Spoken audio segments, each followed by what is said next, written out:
Hello, in this video I'm gonna show you how you can add a photo to a contact on OnePlus Nord 4 5G. In order to do this, first we're gonna open the phone app, and of course you want to switch to contacts at the bottom.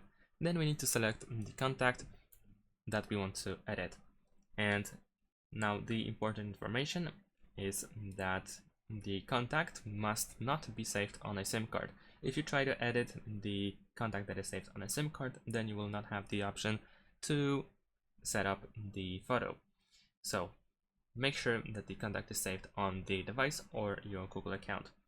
So press this pen icon in order to edit the contact, and then press on this add picture option.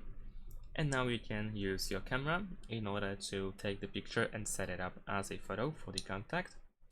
Or you can go to gallery in order to open photos that you have, for instance, taken before, and then select the photo that you want to use. And then you can adjust the photo as well. You can also zoom in if needed. You can rotate it by using this button over here above choose, and once you are done, press choose and then press save, and there we go, we have set up a photo for a contact. Thanks for watching, leave a like and subscribe to my channel, and see you in my next videos. Bye.